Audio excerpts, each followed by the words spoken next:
Traffic and congestion, that is all you hear about Bengaluru.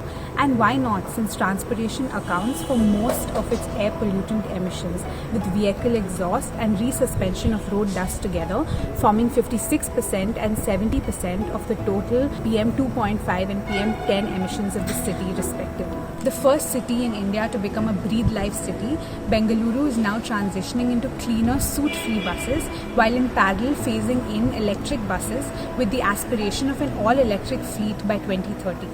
But for a truly sustainable solution, Bangaloreans need a sound public transport system to fall back on. I have been living in Bangalore for the last 2 years. I live in Koramangala, but I work in Devashri Technopolis, which is in Yemlur, and the place is quite far. In Yemlur, Devashri is a little isolated, and in the evening at 6 o'clock, it's very hard to get cabs or autos. And twice I've tried to get a public transport, in fact a bus station, which is just 300 meters away from my office location. But on both the occasions, I did not know when the buses are coming for Koramangala. I did not know how empty the buses were. I tried speaking to the conductor, but the language barrier made it extremely hard. And after 2 occasions, I just gave up. So even though getting an auto is a challenge, I prefer waiting for 15 to 20 minutes rather than trying to go for public transport. And I hope this can change. BMTC buses carry from around 2.5 million to 4 million passengers on a daily basis. But why then is its popularity dropping?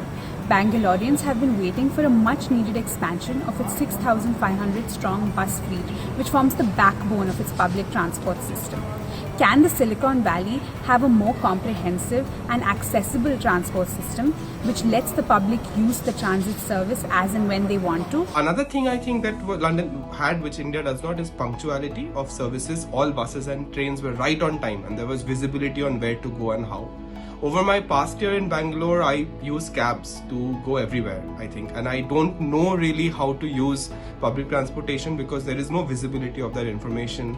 And there's also not that much reliability in service. Public transportation was the only option I could turn to, but it wasn't very convenient because I live 2 kilometers away from any main road. There's one bus that came very close to my house, but it's not very consistent with its timings. The only information about this bus was on Google and there was no board anywhere, there was no information anywhere. Many of the people find it difficult to change buses to reach their final destination, which is not because of their mistake, but because there are no direct buses to the place of work. Public with respect to last mile travel, because bus stops will not be there everywhere, wherever the place people stay, they will not be available. Time of travel in BMTC buses can be reduced. In long distances, anyway, people shall prefer BMTC buses to reduce the congestion, and also automatically people will also prefer if there is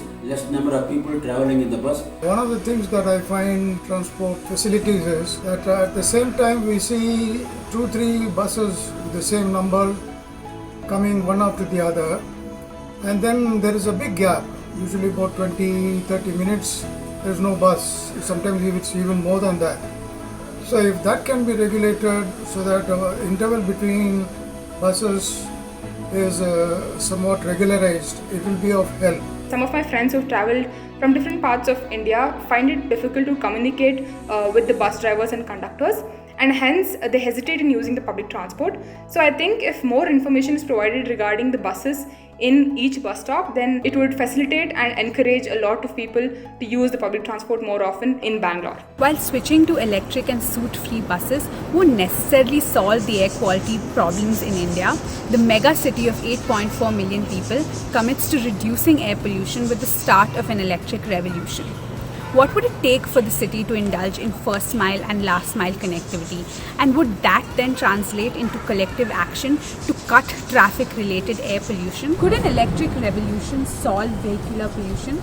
On the first International Day of Clean Air for Blue Skies, what are you doing to clear the air? Tell us your story.